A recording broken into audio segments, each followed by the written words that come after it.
Welcome to episode 58 of the Adam Makes Beer Industry Pro podcast. Today, I'm excited to be chatting with Craig Thomas of Abstrax Hops. Before we get rolling, let me give you a shout out. Give a shout out to our fantastic sponsors that make content like this possible. Starting a brewery is a big step. Blickman Engineering is here to help. Since 2006, they've equipped hundreds of nano breweries for success. Their new 3.5 barrel Pro Surface electric brewing system cuts maintenance and saves at least 30 minutes per brew day with powerful under kettle heating. From 1 to 15 barrel brew houses to keg washers and grain mills, Blickman has what you need. Ready to go pro? Contact Phil or Tom at ProSeries at blickmanengineering.com. Blickman Engineering is a proud sponsor of this channel and loves to help brewers at every stage of their journey. Tracking and managing the financial health of your brewery is a primary pillar of success. Check out my boy David Lentz at Brewed Fiscally. This man has the industry experience and skills you need so you can focus on growing your business. Bookkeeping, fractional CFO support, financial management system design, business plan review, hit up your boy. Check him out at brewedfiscally.com or shoot him an email at david@brewedfiscally.com. He's good people. Today's guest, Craig Thomas, began brewing in Edinburgh, Scotland, before attending Heriot-Watt University and graduating with a Master of Science in Brewing and Distilling. He then joined Cara Technology, a leading sensory consultancy company and manufacturer of Aroxa flavor standards, where he provided technical support and taster training services to companies around the globe. In 2017, Craig moved to California to brew at Firestone Walker Brewing Company, eventually moving into the quality lab to manage the brewery sensory program. Craig has joined Abstrax Hops in 2023 in order to bring impactful and innovative solutions to the American brewing scene. He is a Master Cicerone, a 10-year GABF and World Beer Cup judge, and an active member of the BA's Draft Beer Quality Subcommittee and the ASBC Sensory Subcommittee. Craig, welcome to the show. Thanks, Adam. Great to be here.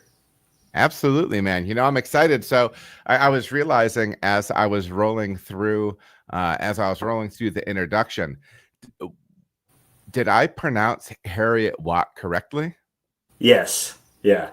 Well, just excellent. As it's spelled, Heriot-Watt. Yeah, you got it. Okay.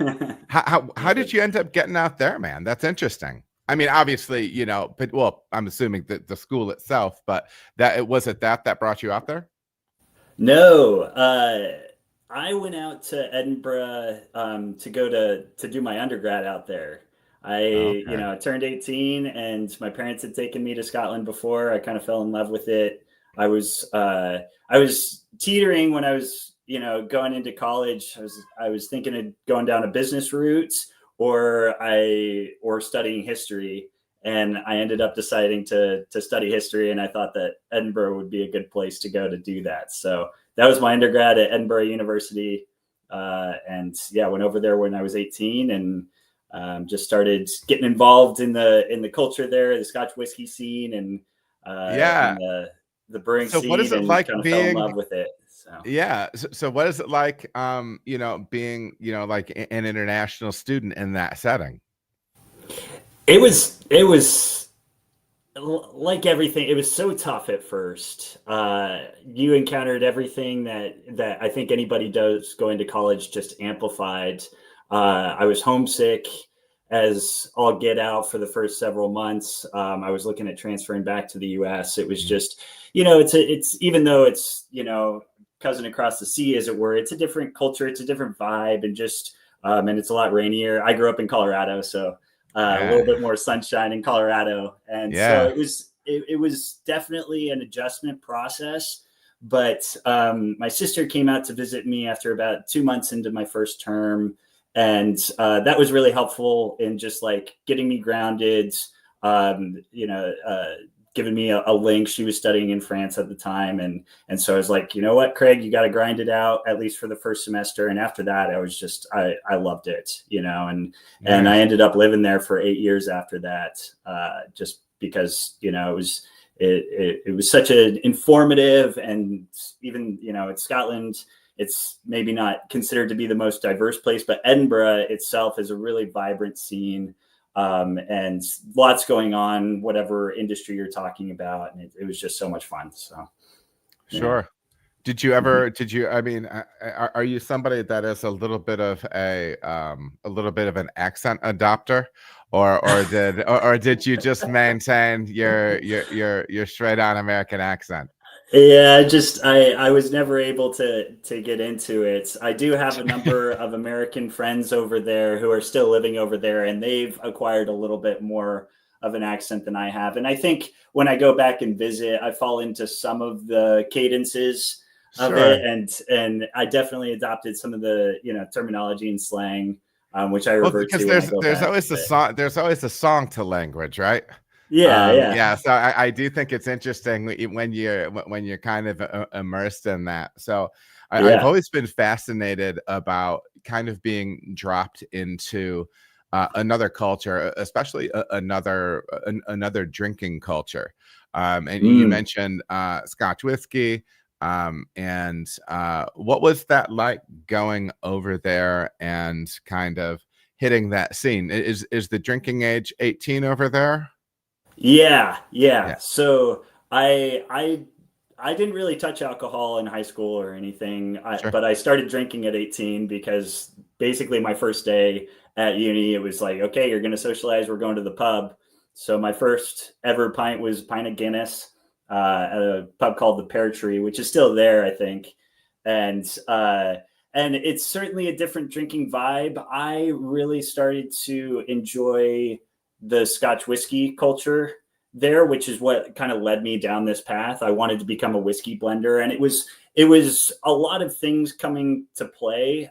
Part of it was just how whiskey was described and how it was just endemic within the culture in terms of their history and their romantic resistance to England and authority and everything. It's like Scotch whiskey just held a significant place within it. Anywhere you looked, like in classes, they were talking about Highland distilling and tax levies and all this kind of stuff. And then you go to the pub and it's like you got 40 bottles of whiskey on the shelves, and then you go out on tours around the Highlands, and it's like that's what you do. You go and you visit castles and you go to Scotch whiskey distilleries, right? And and there's plenty of like hill walking and stuff too, but those were the things that kind of caught my attention. So it's a part of it's been part of their culture for thousands of years, unabridged, uncorrupted, unlike us with our period of prohibition and everything. It's a way of life in a way that I think it's hard to construe over here. It's like it's a safe third space for them, the pub, and not necessarily just, you have a drink while you're there, but it's not for any particular reason other than to meet and hang out and socialize and things like that. So I think that was a big part of what, that's how I learned to socialize effectively. Sure. I told you it was kind of hard for me to first couple months, but like you go to the pub and you're just like, I'm going to the pub. And so, socializing for me became very like entwined with consumption of alcohol. In a responsible way sometimes, Sure. Sure. There's lessons to learn as well. Yeah. And how much of, is it really a spirits driven culture or how does beer fit into that space? I would say it is. It's a spirits driven culture. I think the beer scene, it got pretty tired towards the end of the 1900s, and when I was going to university in the late noughties, it was starting to climb back up. You had camera trying to make an imprint on things and like reinstitute old school brewing and just a reverence for provenance and process and cellarmanship and all these kind of things. But even so, I don't think that the younger generation, my generation at that point, had really like cottoned on. And then Brewdog came in just like hammering down the door. And I think that really like picked up the beer scene in the UK. But up until that point, it was, industrial lager, and still is, I would say, and then cask beer, and then in Scotland, particularly, it's Scotch whiskey, but gin as well, and mixed drinks have really rose to the occasion. I have a lot of friends from Brewing and Distilling school who got into distilling, and they're making gin. Like they might have went in for one reason or another, but gin is a big industry in Scotland now, and they're producing some fantastic stuff, I'd say. Sure. And so, I know you have the Master of Science in Brewing and Distilling. That's always a source of kind of conversation with people as far as what path they're taking into the industry. What was your experience like there? If somebody was interested in saying, hey, I want to do maybe a program like this, what was your experience like there in Edinburgh? So it was great. It was fantastic. It wasn't without its rocky patches, I will say. The program, the Heriot-Watt Master's program, it's about a year-long course, and that entails the first 2/3 of that is coursework and lectures and everything, and then during the summer you engage in some kind of dissertation program. Some people went down and did distilling projects. I was part of a team where we worked with a local brewery called Stewart Brewing Company to basically build our own beer brand. And that wasn't just during the summer. We were, the program is called Natural Selection, and we had to go through an interview process and everything back in, I think, November or something for that. So that was, instead of being a 3-month dissertation project, it was a 9-month dissertation project, and covered everything from R&D, ingredient sourcing, development of a beer, development of a brand, marketing, sales, making sure that we could brew and then sell the beer and launching it. And so I was part of a team to do that. And I think that project in particular, but overall the course, it was just, I met lifelong friends there. And it was 60 people just all in this intensive course doing something that they wanted to do for the rest of their careers. And they were so engaged and passionate about it that it was frankly every facet of our lives. And maybe looking back on it, that's not the healthiest thing. I think you need to be a well-rounded person, but at the time when I was in my early 20s, it was so great to be just in that environment and talking about it. And you talk about how regions and cultures can really shape how things come about, industry and technology, Silicon Valley or Wall Street. It's like that's all there is. There's a reason why people go there to be immersed in it. And I think that Heriot-Watt was like that for me, and I think still is. I gained a lot from the coursework. Frankly, I had been studying, I'd been reading books for years before that. So the coursework and the theory and everything, I learned, but maybe not as much as I expected. But just being exposed to that group of people who, we still text, there's still some of my best friends, and whether it's technical stuff or just like, hey, I'm in your neck of the woods, let's go have a couple beers. I think that was of immense value to me, just building that network and having, a bunch of homies to rely on. So yeah, I do think it's interesting because you kind of end up in those situations that whether it's pressure packed so much, but there's so much focus in one area. There's a group of people that are all doing the same thing. I feel like even though it can be 12 months or whatever, you can build like bonds that are deeper than that. You know what I mean? Like they go back longer, Yeah. I think that's very cool. And I do think, and it was something that I wish that I had known a little bit more when I was in school, was realizing that the people that I'm spending my time with, they are going to be like my network long term, at least the baseline network, right? And sometimes talking about networking can be like, I don't know, sound a little like too businessy or whatever, but there is legitimate power to it. You know what I mean? Yeah. But yeah. So, well, that's cool. So you went from your time there at Heriot-Watt, and then kind of what was the next step for you in the alcohol industry? So I told you I wanted to, one of the reasons I went to Heriot-Watt was because I was looking to become a whiskey blender, Scotch whiskey blender specifically. And there was a point in my, while I was going to Heriot-Watt where I'm not sure if this was the truth, but I kind of like delineated it in my own head. It was like, okay, I need to specialize. I need to decide around now whether I'm going to really be hunting for distilling as a career path or for beer. And at that point I had just been so immersed in beer and found it to be so much more explorative and innovative and more engaging. I thought that the dynamic of the beer industry was but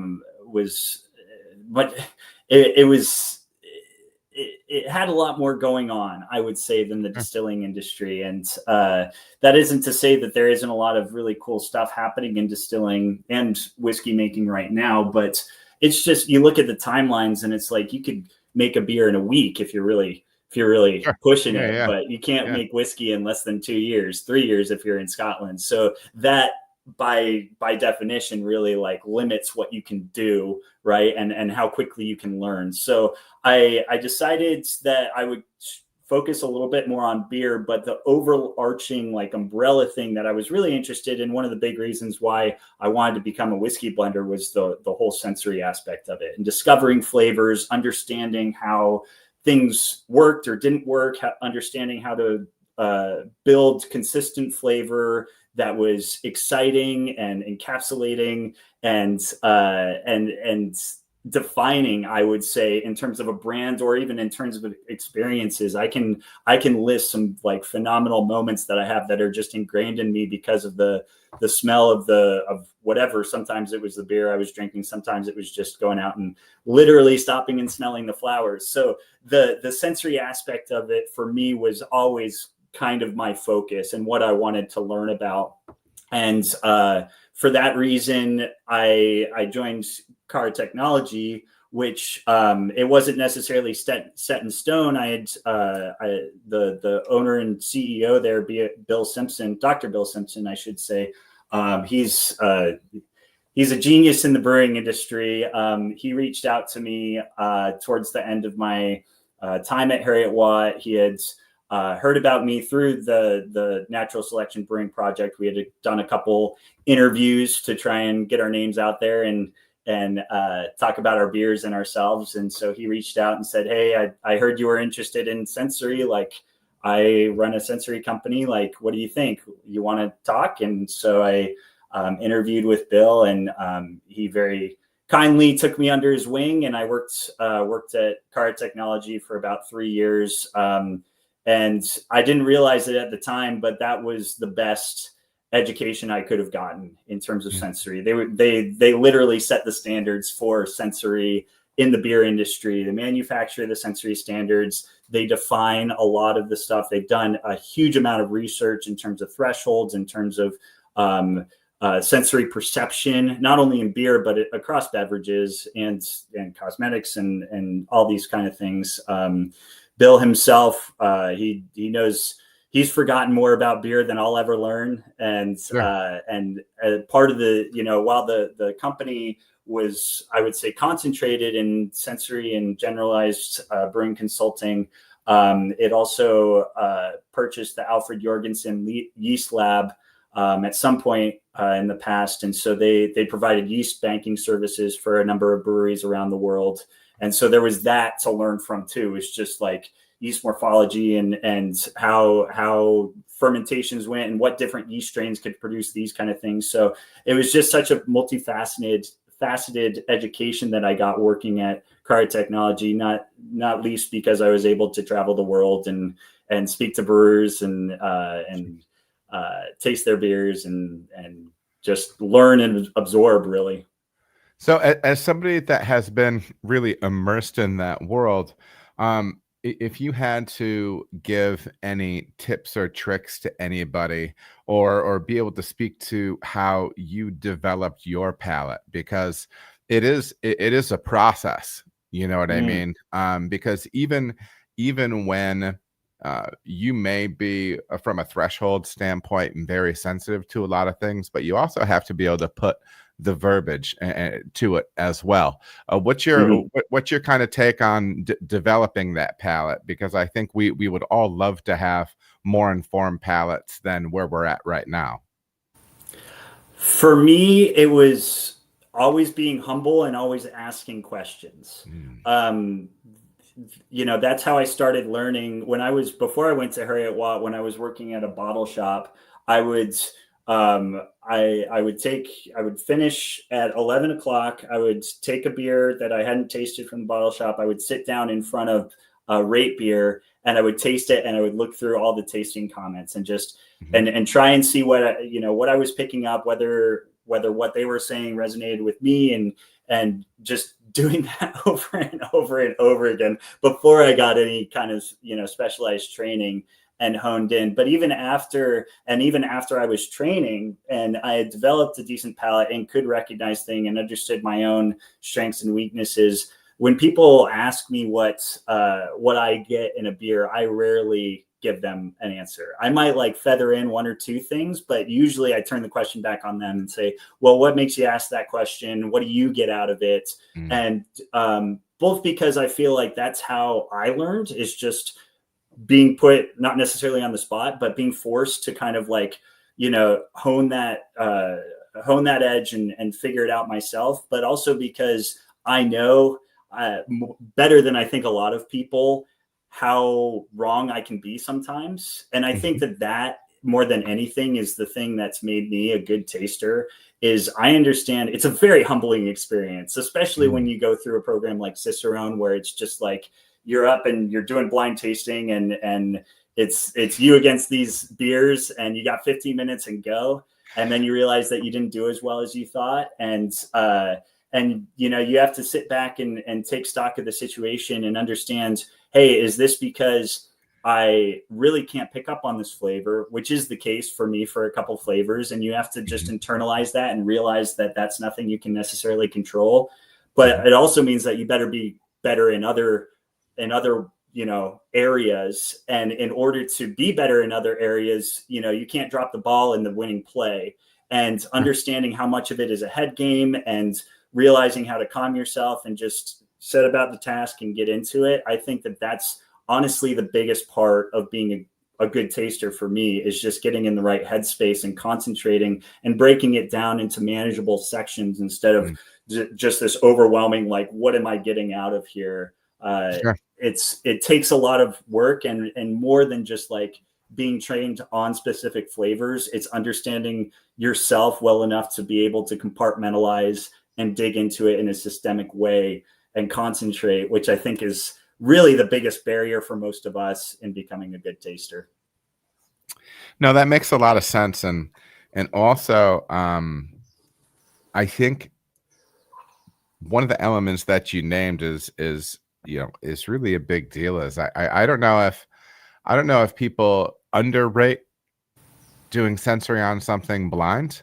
But for me, I know as an individual brewer, I have my 12 to 14 beers that I have on tap, and I'm going out, and I'm, weekly, whatever it is, I'm doing tasting, doing aromatic tasting, doing sensory on it. But I know the brands I'm pulling, right? So I know, okay, I know it's this IPA, if I have 4 IPAs on handle, I know which ones they are. I know which hops went into them, right? And so when I know the brand that I'm pulling and doing sensory on, that's fine. That's fine to be making sure that that beer is staying according to what you want it to be, what it is according to that brand. But just going at it blind, it is a humbling thing, And I do think, and I love hearing you talk about humility with that stuff, because I think that goes across the board, whether you're talking, leadership, tasting, anything like that, having some humility, asking questions, all those things. Yeah, I love it. I love it. And I think that those are two things that I really try to bring into my work when I manage the sensory panel at Firestone is the fact that it is a very democratic process. And don't get me wrong, you have tiers of tasters, I'd say, just mainly in terms of their training and what they've been exposed to. So, you have people who just have that experience to pull from, and whether or not they're better tasters, it's not really relevant. It's about how quickly they can come up with it, how reliably that is. And that's just a case of building the bridges, right? I always talk about it like, if you're trying to get across a chasm and all you have is a thread, you got to throw the threads, and then you got to throw it again and throw it again and throw it again and throw it again. And before you know it, you have a bridge. But each one of those throws is a different tasting experience for you. So it takes time to build it up and recognize it for what it is. The other side of it is that I mentioned Bill. He put this analogy in my head first. He was like, you go into work and you see your colleagues every day, and probably not in the brewing industry, but if you're going into an office job, they're wearing a work shirt, maybe a tie and slacks and everything. And then one day you go into the gym and you think you see your colleague, but they're in tank top and shorts, and they're sweating, and, they haven't prepared themselves, and you aren't quite sure that you recognize them. And then you go back to the office and you start making the comparisons, and you go back to the gym and you start to realize that, yeah, it's the same person. And I think it's the same when it comes to beer. Is different flavors present themselves in different ways depending on their mediums, and being able to put yourself and test, as a sensory leader, where I was designing a lot of these tests and trainings, it was like, you have to put people in different scenarios where they're presented things from different angles so that they can better make those references. And blind tasting is one of those. Blind tasting with, spiking with off flavors is one of those. Mixing up with other, not necessarily even blind tasting your beers, but putting, 6 beers in front of you and saying which one isn't yours, things like that is, I think, what helps kind of like build that experience and that confidence as well. Because it's not just about whether you can taste diacetyl or isovaleric. It's about, hey, can you see it in context for what it is and acknowledge whether it's appropriate or not, especially for your beers. So you had mentioned your time at Firestone Walker on the sensory side. You were also on the brewing side. What was your time like there? Where did you do work in the cellar, hot side? Yeah, all of it. I think that this, not to pat myself on the back too much, but one thing that I've really tried to do throughout my career is take a step back and understand where I was looking to go and how I could better manage the path to get there. And I didn't do it all by myself. I've had a lot of mentors who helped guide me through that. But that was a big reason why I wanted to join Firestone. Is I was looking at my time at Cara Technology, and I said, okay, I've become a great taster. I know a lot about sensory. I know how to identify flavors, but when it really comes down to it, have I been in a situation where, it's easy to say, oh, your ferment's out of control, that's why you have, elevated levels of isoamyl acetate. It's a much more difficult thing to be on the floor and learn how to troubleshoot, a broken glycol system, like in the moment, so that you prevent that isoamyl from developing. And while I had worked at breweries in the past, I'd never really been in a production setting, working with large amounts of beer that were and are made incredibly consistently. And so that was what drove me to join Firestone. Is they're one of the best breweries in the world. They've got a very complicated setup when it comes to their hot side systems and their cellar systems. It's a lot of it's a mix of manual and automated, and they've got 2 different brew houses, which the way that they've set it up is more like 2.5 different brew houses. But I saw that, and I thought that would be the place to learn it, right? And so when I knew Matt Brennelson from my time at Cara, and I reached out to him to see if he had a brewing job, and he said, "Yep. When can you start?" And so I moved across to California, and I started in brew house, and then I moved to cellar. And one thing that Firestone does is they really try and cross train. So, they want to get people to the point where they can, on any given day, they can manage, brewing, cellaring, filtering, whatever is needed at the time. And we all, I think, kind of developed our specialties. I tended to drift towards cellar, frankly. Especially when it was a parabola brew day, because that was a tough beer to brew. At least I found it to be, but it was such an informative time, being on the floor, being on night shifts, just figuring out how beer flowed through and how this decision made at this time had an effect down the line. And not gonna lie, like, I messed up quite a few times, but that's part of it, right? Is you get that failure, you figure out what it means in terms of how you manage it, but also in terms of, okay, what happens down the line? How does this affect the beer? How does it affect the organization sometimes in terms of how they rally and conquer that issue?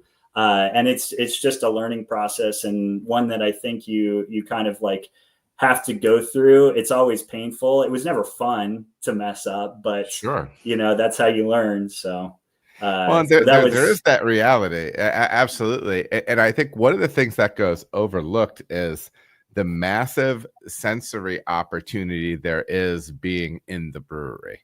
Whether it's on the hot side, whether it's on the cellar side. I think just because there's such a volume of those raw materials that are being passed through the equipment, handled. That's a massive sensory opportunity in and of itself right there. Did you find that to be the case there at Firestone? Oh yeah. And it's handling the raw materials for sure. You're always, so a brewer would come in, hey, we just got these, this new type of oat, like go taste it. It doesn't taste like peanut butter, things like that come around.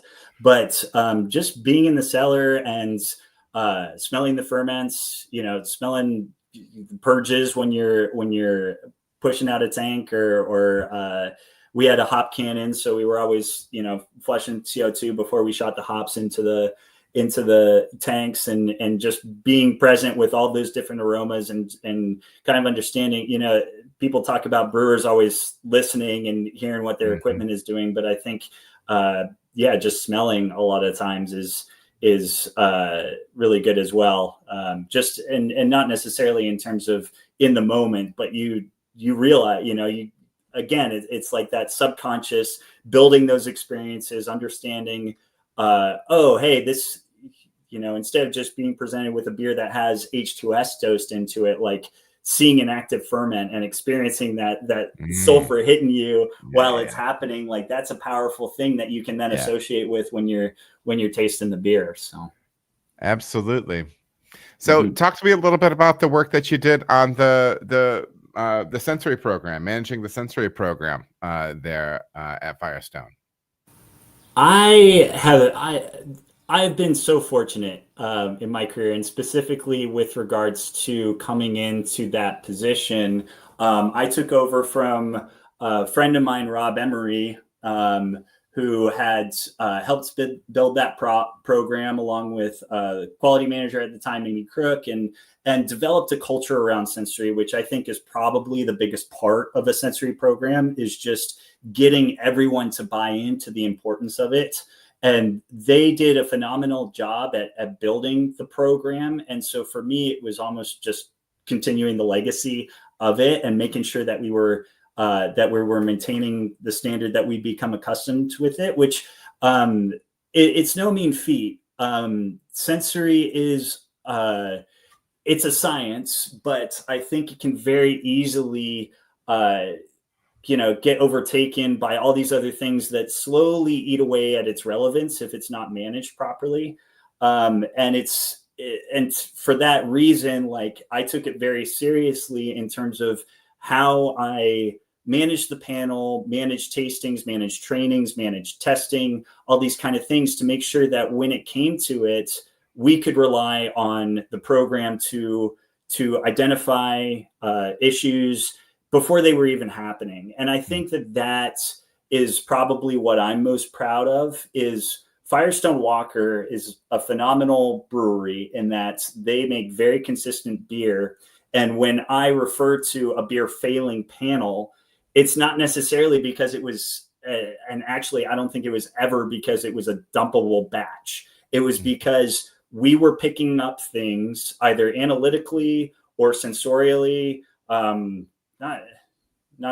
don't think I ever saw micro issues, but things that were just early warning signs that when you put together the clues, it was something that we paid attention to and we corrected before it even became a problem. Mm-hmm. And that's a really tough thing to do, I think, to get to that stage where you're able to come in and say, hey, we had a panel, and I got to the point where I could rely on my panelists to identify this, where it's like, hey, we just saw an uptick in some notes of diacetyl in the beer. And I could tell to the parts per billion how much more diacetyl that batch had compared to others. And then we would run it analytically, and sure enough, it would pan out. And that was just such a great, it was awesome for me from a Sherlock Holmes aspect where you're investigating and troubleshooting, but also in terms of validating the program that I had helped build and curate. And just, it was a testament to my panelists and the panel, the sensory philosophy of, hey, you got to get a number of people in, well-trained people in order to detect these things and base conclusions on.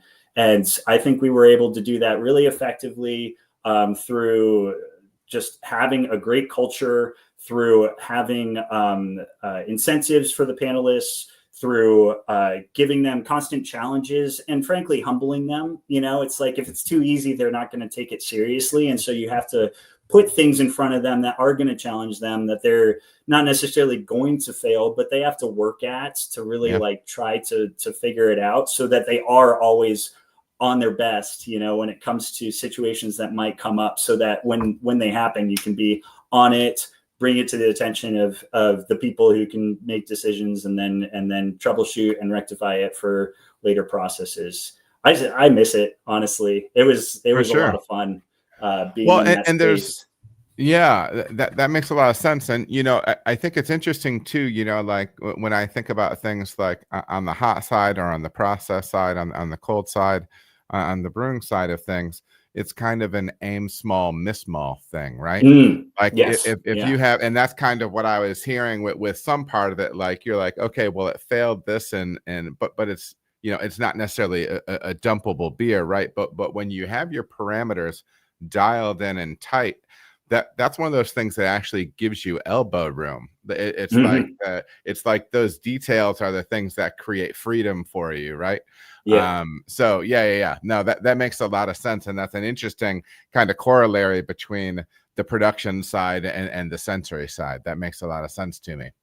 Yeah, and that's I think you hit the nail on the head with the aim small, miss small, and that was probably about 80% of my role within the sensory program is managing the quality of the beer going through, and the other 20%, maybe 25%, was looking ahead, was looking at development, was getting more understanding about our beers and how they behaved over the course of their shelf life. And so for that, I managed a different panel that was what we called our Descriptive Panel, which was very much focused on intensive descriptive analysis of beers, training them up to a really high standard in terms of flavor identification, style trainings, being able to give them a beer and they could tell me what was going on with it blind. And I used that panel, or I should say we as the panel worked a lot to look at the next thing and say, okay, what's in the market? What are they doing to make these flavors? How can, how should we be looking to do that? Or does that fit within, the culture and identity of Firestone? Is that a beer that we want to make? How would we go about making it? And that was an even more fun part of my job, just exploring the scene, understanding beers, understanding other people's processes, and helping to develop some of those beers in terms of dry hopping or flavor introduction or this, that, or the other thing. It's I think within the past 5 years, the industry has just the variations of beverages that people are putting out. It's very hard to keep up with, but in a way that it's all the more exciting because of it. Is from a sensory range of geek, ingredients as well. Yeah. There's just so much more to explore, I feel like. So yeah, great time. Yeah, and so when I was at CBC, I was I enrolled by your booth there with abstract stuff. And I know you had some breweries win medals at the competition as well. And so this is not an area that I have a tremendous amount of experience with. So I know that Abstrax has kind of some different product lines. There's Quantum, there's Omni Hop Profiles, there's Brew Gas, there's Sky Farm series. Let's start dipping into these a little. And I guess first of all, what are these products? And then also kind of how are they made? Just functionally, you don't have to strip it all the way down, but kind of give us, if you can kind of give us some big picture ideas on these different products. Sure. So these products are they're aromatic solutions. And they're solutions in the sense of they make it easier to develop new beers and integrate new flavors into something that you're looking to develop. They also provide a lot of solutions in terms of building efficiencies, mainly in the case of hopping, to make your beer better, more consistent, more affordable, all that kind of thing. So yes, we have 4 different ranges within this space. I should actually 5 different ranges, but 4 different aromatic solutions. We have our Brew Gas line, which are cannabis-inspired terpene blends. No cannabis in them at all. They're TTB approved and used in a lot of different beers. So that's something that's really fun, and we'll talk about I think a little bit, and it's very relevant in terms of how Abstrax came to the scene. Then we have our Sky Farm fruit flavors, which are familiar mango, pineapple, watermelon flavors. And then we have 2 different types of hop solutions. One are hop flavors, which we've made using botanical isolates. So there are some of the ingredients are derived from hops, but the majority of them are from other botanicals. But they're meant to replicate, any of your most popular varieties. And then we have our hop extracts as well, which are 100% squeezed from the hop and liquids emulsified. We've emulsified the aroma fraction of that hop, so you can dose it into cold side and bring your beer up to 11, or substitute out some portion of your dry hop to increase your yields and reduce your cost of goods. So that's the main chunk of what we do. How we do it is variable depending on which product we're talking about. So the company Abstrax came to the scene in an effort to better understand the aromatics of cannabis. 10, 15 years ago, when cannabis was legalized in California, everybody was trying to get into it, mainly for THC and building products around getting people high. And we took a slightly different angle to it, looking at what else the cannabis plant had to offer. in terms of medicinal properties, but mainly in terms of the aromatic compounds and all this talk around entourage effects and how those might swing or impact your moods. And we can dive into that if you have questions on it. But the point that I'm getting at here is Abstrax took a very science-based approach to cannabis flavor, which no one had done before that, mainly because it wasn't legal, but also because, frankly, the technology hadn't existed before. And not to be, dissuaded, the owners and co-founders of Abstrax went in. They said, okay, if we want to learn about this, let's bring everything we got. So they bought some top of the line analytical equipment. They brought in some big brains to help figure it out, and they did a lot of profiling of cannabis in its raw flower form and its in various extractions to understand, okay, if we're talking about this strain of cannabis, what makes it smell like that? And this is where we became to make ourselves into a business. Can we recreate that? And how do we do that? And so when we talk about our brew gas cannabis flavors, that's what that is we analyzed a strain of cannabis, super sour diesel, for instance. We mapped it out analytically. We had a flavor team come and build up that Lego castle, as it were, using isolates sourced from different botanicals to create a true to type aromatic profile of that cannabis strain without involving cannabis at all anymore. And so that's what we came to specialize in. And through that, we developed a very intimate knowledge of flavor chemistry and just analytical profiling of different plants. Hops came into the scene. Someone had the idea, hey, what if we did this with hops? Enter in our Omni products, which are recreations of, we mapped out a Citra crop and we recreated that. And similarly, we did something similar with the fruit extracts. The difference being that there's been a heck of a lot of work already done on fruit, and so there's not so much need in the market, I would say, to replicate a specific fruit. It's more, hey, can you give me a really good orange flavor as opposed to give me a true to type Mandarin orange flavor, right? So there's a little bit more creative expression in our fruit flavors than I think with the others. And then the final one, the quantum extracts. So that was done because I said that we brought in a lot of new technology into the scene. One of those was a new extraction process, which we extracted cannabis in order to profile it, in order to see what was going on. And again, someone came up with the idea of, hey, what if we ran hops through this extraction process? And it worked a treat, came out with this amazing smelling product, at which point you're like, okay, how do we use this? And it was decided before my time that if they emulsified that, that it could provide value to people to dose cold side. And prototype versions of that started coming out in early 2023. That's when I was kind of exposed to it, and I joined a little bit later in that year because I thought that it was going to change the industry, frankly.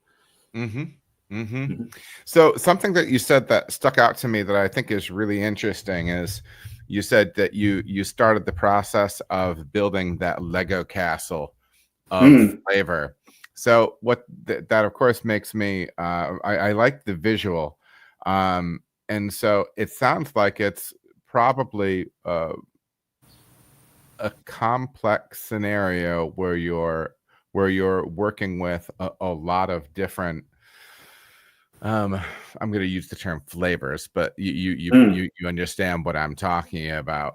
A lot of different components to kind of building that up. Am I seeing that right? Is that across the board, both on the products where you're mimicking hop varietals and on the products where you're mimicking fruit varietals? Is that kind of the case with both of those?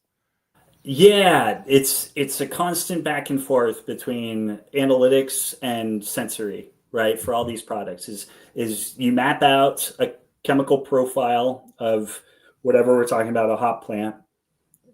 Then you send it to our flavor team and you say, okay, it's got X amount of limonene in it, so add X amount of limonene to this, and it's got a little bit of linalool, so throw in some of that, and here's how much duraniol to put into it. And so you make this flavor, and then you send it to a sensory panel, and you say, hey, does this Citra replicate smell like Citra? And they say yes, or they say no. And so then they feed it back, and then it goes, back to analytics, and they map it out, and they say, okay, well, maybe we make it, adjust it this way, send it over to the flavor team, sensory, and it's just this constant cycle until we get to a point where we're like, yes, that is what that Citra is meant to smell like.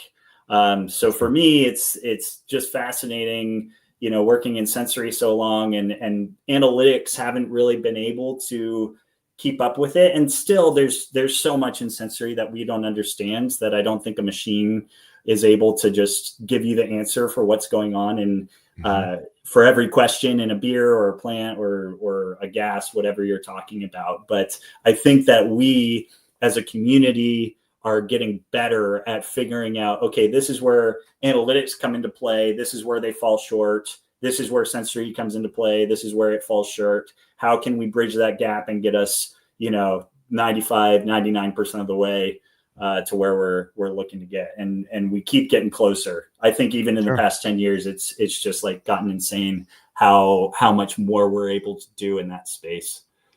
So one of the first things I thought was, as we started going through this, so obviously these are flowable products. It sounds like they're going in on the cold side of the equation. So just kind of a few things off the top of my head. Do these products need to be shaken before they use? So do they settle or stratify at all, or are these products, they're just like ready to roll, and there's no settling or anything like that in them? They're ready to roll. Yeah, that's interesting. That's interesting. Just shoot and it then in. fully water soluble or beer soluble. Does it need to be pumped or agitated? Yes and no.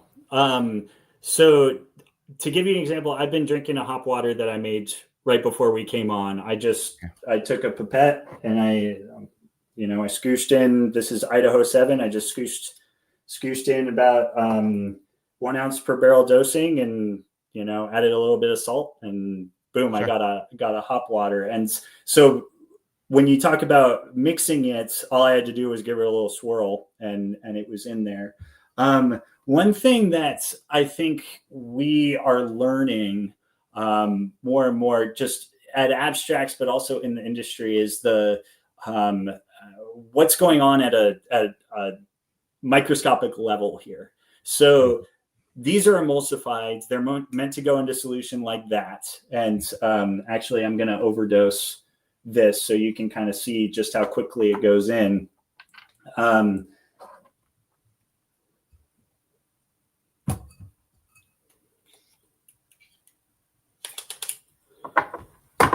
So you give it a little swirl, and it's in there, right? And it's homogenized, and it's, for all intents and purposes, it's dissolved in there. I think that what we're learning is that there's different levels of that, not saturation, dissolving, I'll say. And the way I think of it is, you put it in, and it's all in the liquid, and it's homogenized. But on a microscopic level, it's like beach balls in there taking up space. And over time, those beach balls will start to break down into bowling balls, into tennis balls, into golf balls, into marbles. And I think that process, it takes some time. And I think that it's happening with our stuff. I think it's happening with general hop oils in general. I think it's just something that happens. But what I'm getting at here is, what we've seen is, while it goes in immediately, it generally benefits from a little bit of residency time to really like showcase itself and present in the best way. So does that answer your question? A little bit? Yes. Can you go into a little bit more detail when you talk about it could use a little bit more residency time? Yeah, so what we've seen is that particularly with the quantum products, they benefit from about 3 days in tank in Hmm. order to really showcase themselves as their best selves. Hmm. And I think that there are a couple reasons for that. Partly that kind of molecular, dispersal that's happening. But it's an interesting topic that I think a lot of people have danced around, and you see it in the literature when people talk about, conditioning lagers or bottle shock or even just like wines aging on the shelf, like things Hmm. like this stuff is happening and no one's ever really been able to put words to it. And I think it's a Hmm. very similar thing that's happening when you add our products. The only difference is you're able to see it in real time, whereas any other product that's ever been existent, you haven't been able to do that. Sure. Is there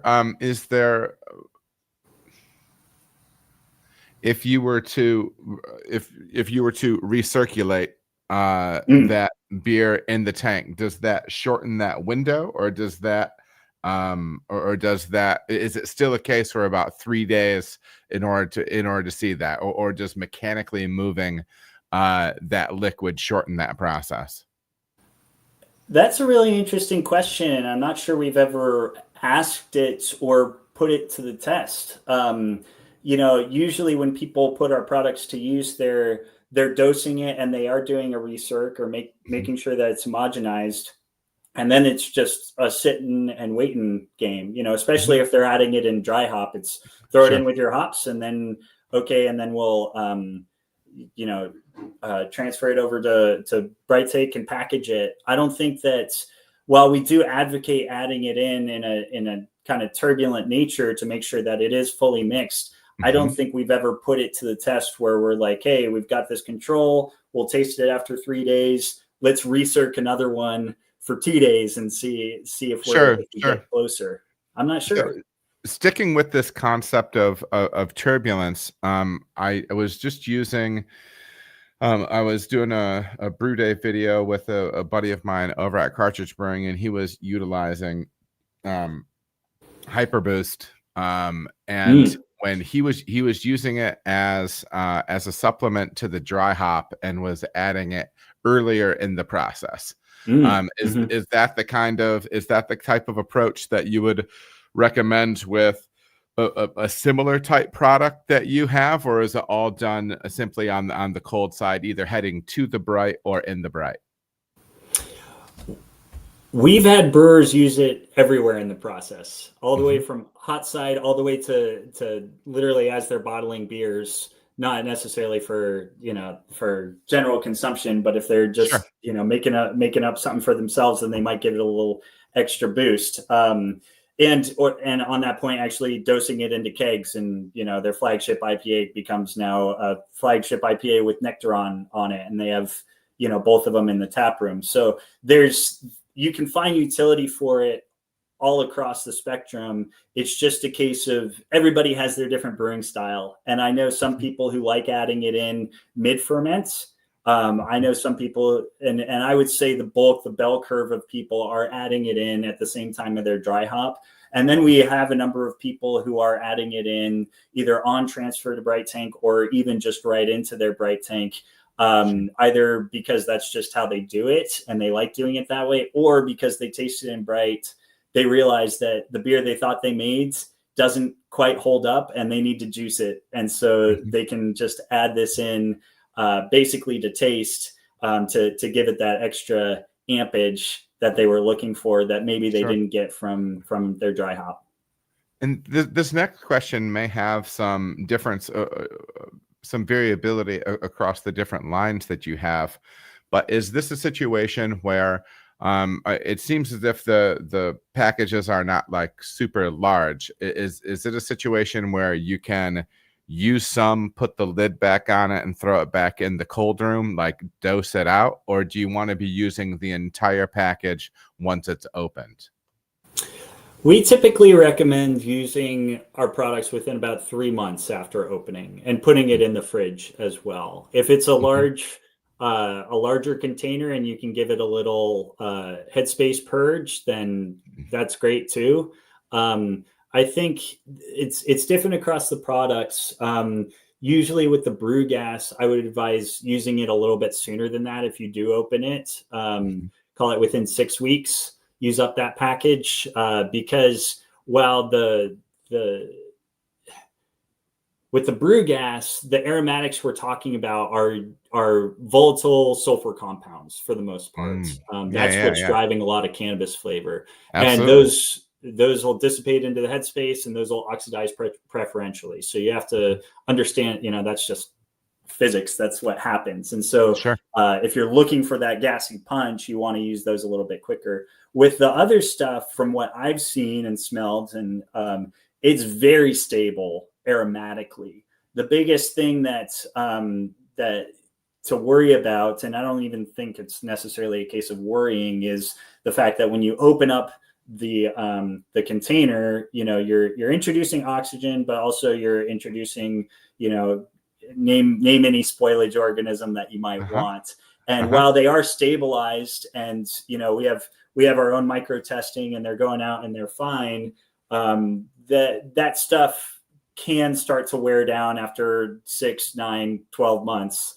And so they might not be as microbiologically pure, especially if you're in a nasty fridge and storing it with food and all those kind of things. So those are the kind of the reasons why we put those parameters around them. That makes sense. When you said that they're stabilized on your side, what does that mean? Does that mean that is it like is it just pasteurized? Is it stabilized like with potassium metabisulfite or something like that? How does that work? Yeah, yes. Well, they are not pasteurized.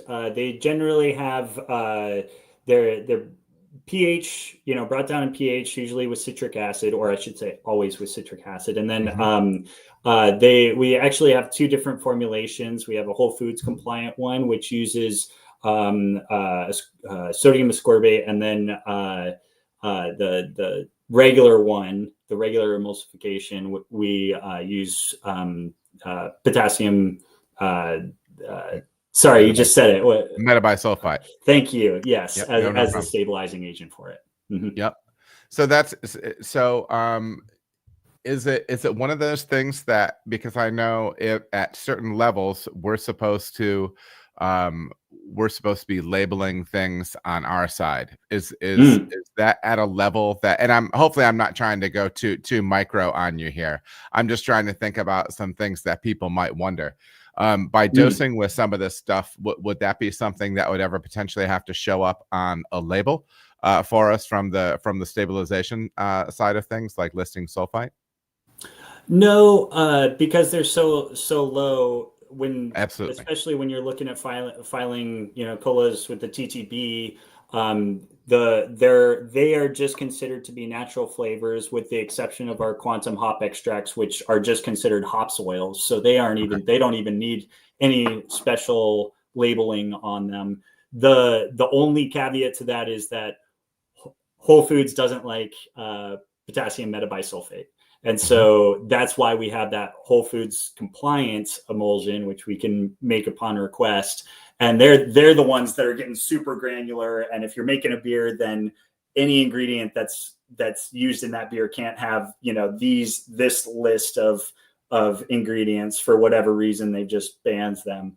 So that's the only, at least in the US, that's the only kind of caveat to that, I would say. That's really interesting, because, and I'm gonna have to dig into that a little bit, because so I haven't drank beer in 2 years. I've developed a pretty severe gluten sensitivity allergy, and then as we've been kind of digging through like a food diary for the last couple of years, I'm realizing that there's a lot of preservatives and things like that bother me. And so that's interesting that there's a Whole Foods certified, or something that's acceptable for them. I need to dig into that a little bit, because that sort of stuff doesn't bug me as much as the gluten, but it's still a thing. So I'm gonna have to dig into that. That's interesting to me. Yeah. But So regardless, go I ahead. will say, we're dosing these at such low levels that 100%. it's, I'll say it's insignificant to the Yes. makeup of the beer. Yes. It's even the actual flavors, the solution itself is 95% water, in some cases 98% water, and the other 2% is the oils, the flavors, either the hops oils or the oils, that are making up the flavor of the fruit flavors or the brew gas. And so it's like you dilute, so you're putting it in at an ounce per barrel, and of that ounce, 95% of it is water, and then 5% of it is oil, and then whatever, minuscule rounding error are the preservatives. So do you recommend people kind of do like bench testing prior to dosing up different beers with this, taking 100 mils or a liter of the beer and then dosing it milliliter at a time or what have you, working out to whatever recommended percentages there are? Do you recommend that to folks as kind of best practice for handling these? I think it's a great way of using it. Like I said, I just dosed myself up some hop Yeah, it goes water. so easily. It's that easy. Sure. It's super easy. That being said, and this is the kind of like versatility that really fascinates me in terms of our product line, is not only just like the smells it gives, but in terms of R&D and trying to integrate new ingredients into your process and figuring out up to this point, if you had a new hop that you were looking to put into a beer, there was nothing for it except for brewing with that hop and seeing how it played out, right? And that by necessity entailed, I have to buy at least X amount of hops, and there it is. With this, we're in such a different scenario where, if you want to see how a new hop or even an existing hop might play in with whatever beer you're making, you could just bench top with it. Alternatively, if you wanted to see how it played in the tap room, like I said, you could dose it into a keg, put it on tap next to your core beer, and get consumer feedback for it. And so there are just so many, and then that's not even talking about what we mentioned beforehand in terms of dosing mid-firm versus late firm versus in bright tank, and seeing the variability of flavor expression that you get from all that biotransformation activity. So there's just so much you can do with this stuff that's never really been possible before, which is as exciting to me as the fact that it's like a new format that'll provide efficiencies, et cetera, et cetera. So generally when people ask me how they should experiment with it, I say, you can bench top with it, and that'll probably get you 80-90% of the way there. But even better, put it into a crowler, give it over the weekend, taste it on the Monday, to benefit from that residency time I was talking about, or throw it into a keg, fill on top of it, and then put it on the tap room. And now you got, a keg on tap for whatever, 4 or 6 weeks that you can taste every day and see how it compares. So Chris in the chat says, why does, and if you don't know, that's fine. Why does it go from beach ball to marble? Is it due to carbonation or cold crash or something else completely different? I don't know. This is all Craig theory, right? Well, exactly. And I always tell people, and I always appreciate it, like, I don't know is never a wrong answer. Yeah. Like sometimes I don't know is just the right answer, and there's no shame in that. So that's not a problem. That's not a problem. There might be, if there's probably people on my team who might be able to give you a more in-depth answer to that, and maybe that's a follow-up podcast. But this is just kind of me trying to explain anecdotally what I've seen through using 100%. 100%.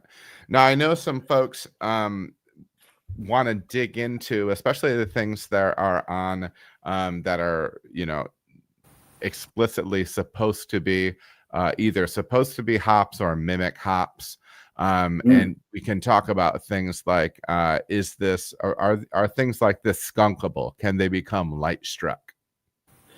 Yeah. Uh, the so I'm grinning for something which I'll get to.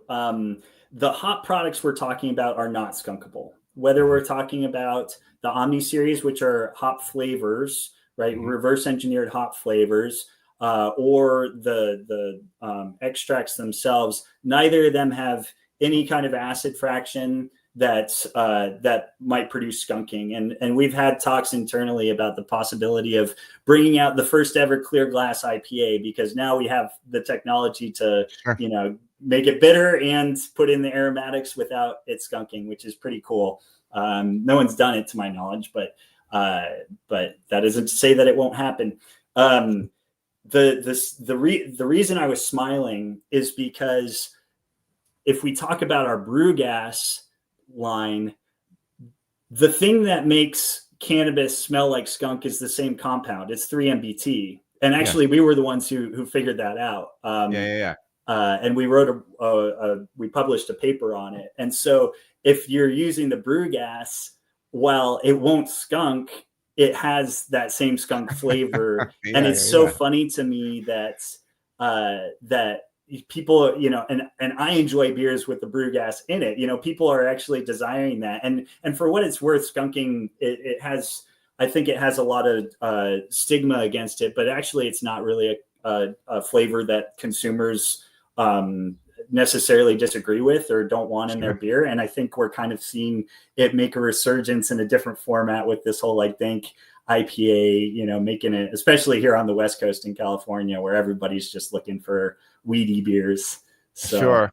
And there is such and this is something I talk about, there is such a it's almost like a thatch roof. Like there's like layers to it, right? Like sometimes I think people don't understand that, you can. So for me, and I'm actually a weird person.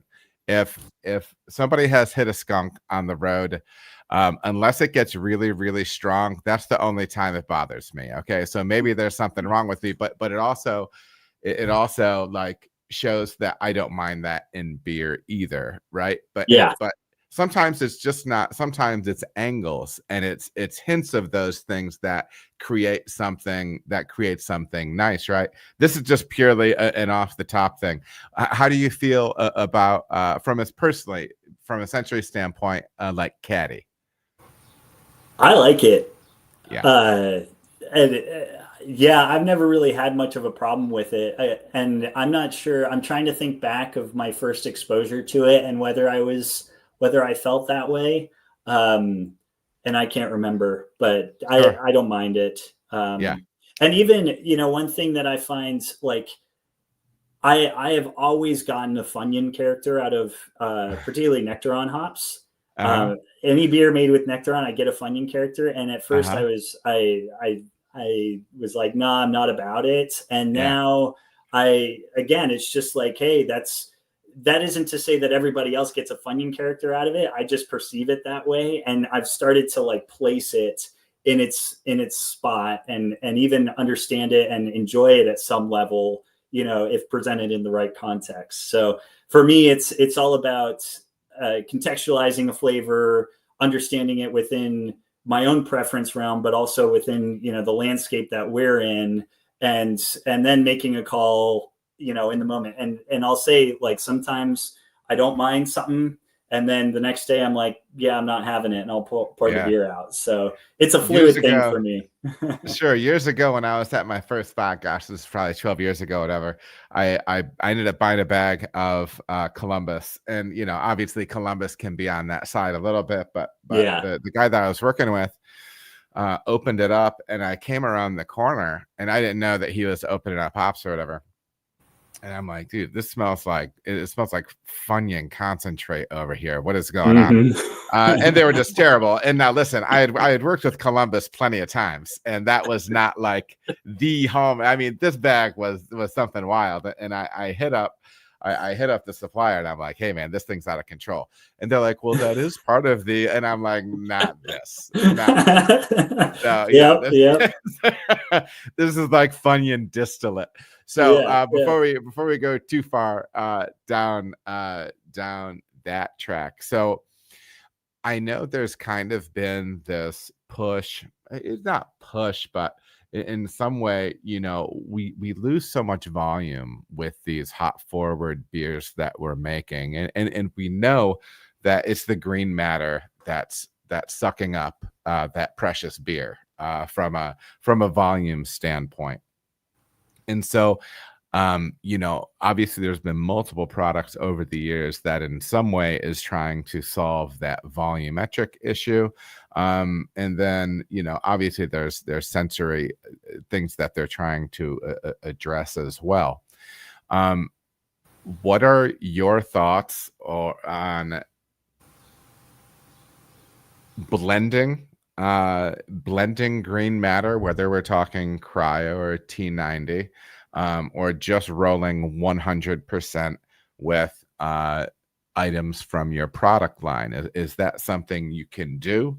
And kind of discuss some of the practical side of the use side of that.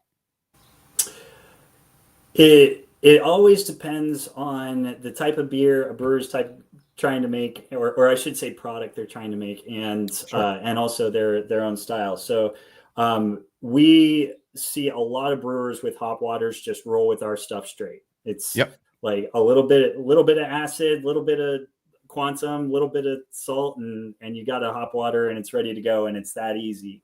When it comes to making beer, I just said there are people who have done 100% extract beers, and not necessarily exclusively with our products, because we don't make any yet. I should say we don't make any bittering solutions or anything like that yet. So they're getting that from other extract sources, right? But they've made beers using all extracts, including ourselves, including our own. From my experience and as a consumer and a brewer, I think that especially if you're looking to do any kind of flavor matching between an existing brand and then substituting out some amount of that hop material with our stuff, I would not go 100%. And generally, the recipe for success that we've seen across a lot of different breweries is about 25%. Take out about 25% of that dry hop load and replace it with aroma solutions. It's variable depending on the beer, and particularly if you're talking about an enormous dry hop, you can get away with a lot more than 25%. But as a standard rule of thumb, that seems to be a good area to groove in with 25%. And I think that there are so many reasons for that, which I have this idea of doing a talk or even a paper on at some point, is the anatomy of a dry hop, and understanding that, that first quarter pound of your dry hop is not doing the same thing in your beer as that last quarter pound of your dry hop, and really getting down into the weeds and really trying to analyze, okay, so from this first quarter pound, half pound, I'm trying to get aromatics, I'm trying to get, antioxidants, I'm trying to, I don't know, help with yeast flocculation, I'm trying to build foam stability, all these kind of things. Next half pounds, what am I trying to do? Next half pound, what I'm trying to do. And again, Craig theory, but I feel like once you get up to about a pound and a half per barrel, all those extra benefits that those T90s are providing you, they're not giving you anything more, right? And you're just looking for aromatics. And if you're looking to use T90s or raw hop material in order to get those aromatics, then you're not helping your beer in any other way. You're introducing more DO, more fan, more vegetal matter, all these kind of things. Sure. And so that's the point where you start to look towards aromatic solutions to bring it up to the level that you're looking for, because there's a lot of utility in different products. It's the same. You could say the same with malt. Like, you're never making a beer with 100% chocolate malt. Or, Belgian candy sugar or anything like this. You have to understand what your hop bill is doing for your beer texturally, from a stability standpoint, from a yield standpoint, from an aroma standpoint, and what tools you can use to get it to where you have to hit each one of those points. That makes sense. So as we kind of keep digging into this, I think I know the answer to this, but is because we've kind of had this green matter discussion, or at least some of it a little bit. Are these products going to be something that induce hop creep, or can No, contribute to hop creep? Okay, great. no, not at all. Yeah, there's nothing in there, at least according to all the proposed reasons for hop creep that I've experienced with regards to enzymatic introduction, fan introduction, sugar introduction. They won't do any of that to induce hop creep. And this is just two guys talking beer for a second, but I'm not pitching my own interview, but check out Jessica Young. She has a paper out where she's done a lot of work with hop creep. She's through UC Davis, and she's had a paper out discussing starch in hops and some different interesting things. So anyway, okay, I will check that out. Thanks, Jessica for that. Young. Okay. But so back to the hop products. Are we talking about any bitterness contribution with these?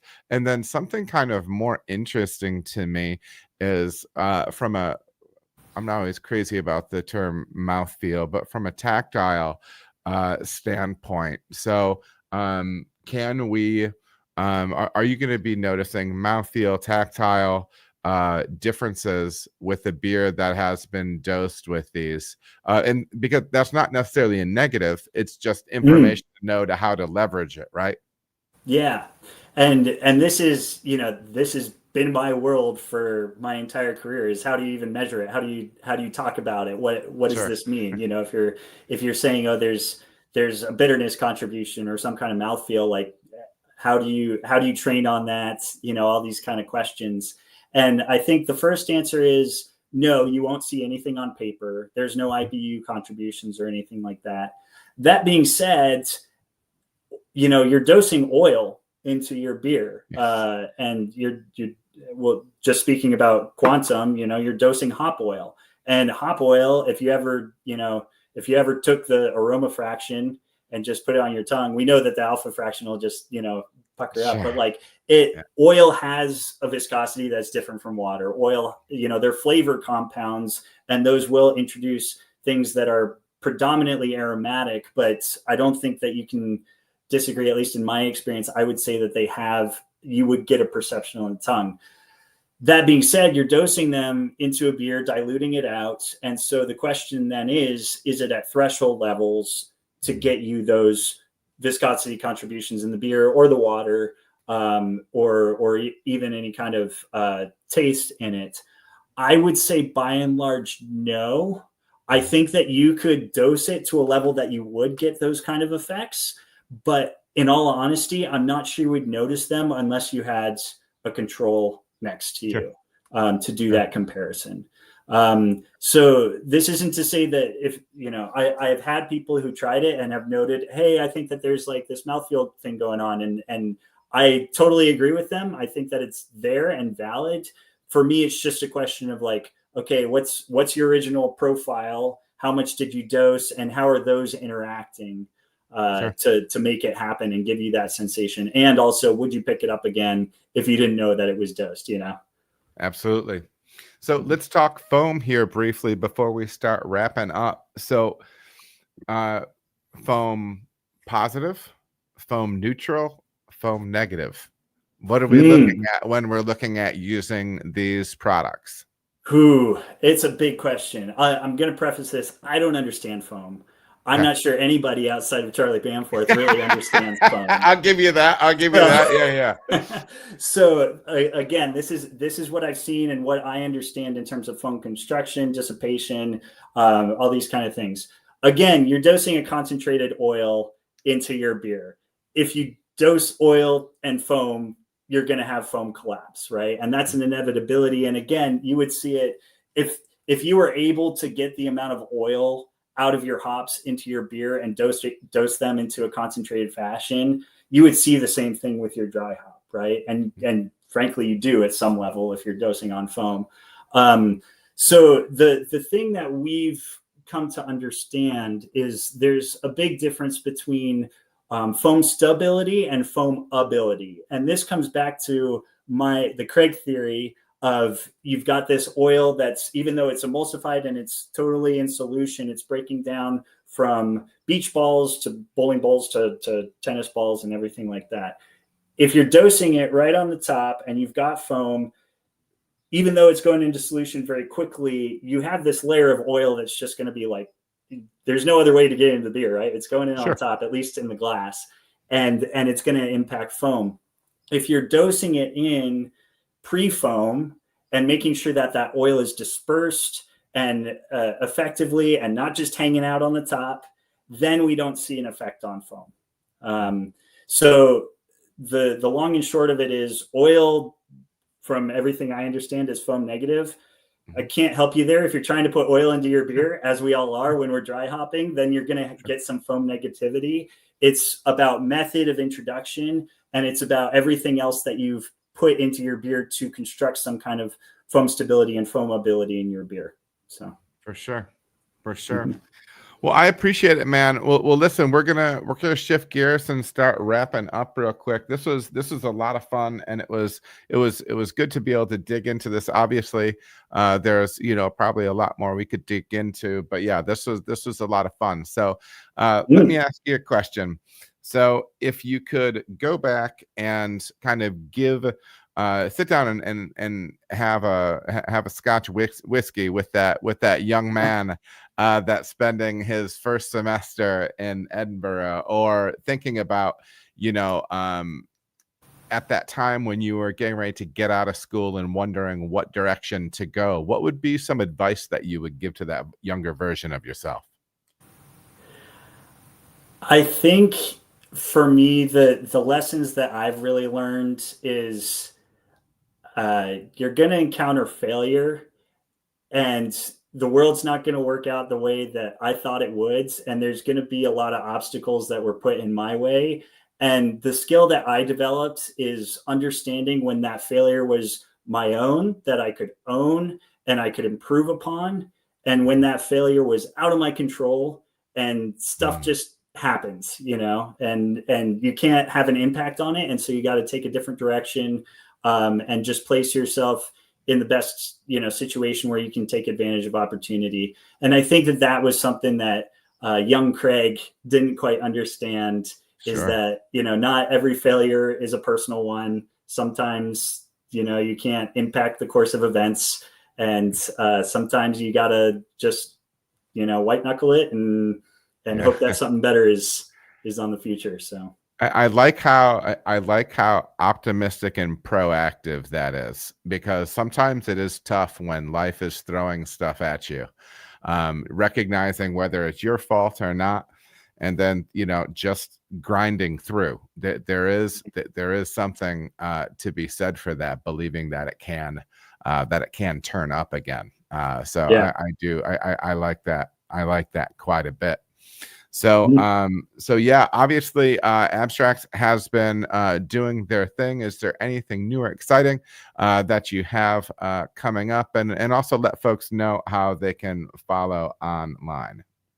Yeah, we're always trying to do new and innovative stuff. I think that our research team is very excited into plumbing the depths of beer and cannabis and hops and how they all come together.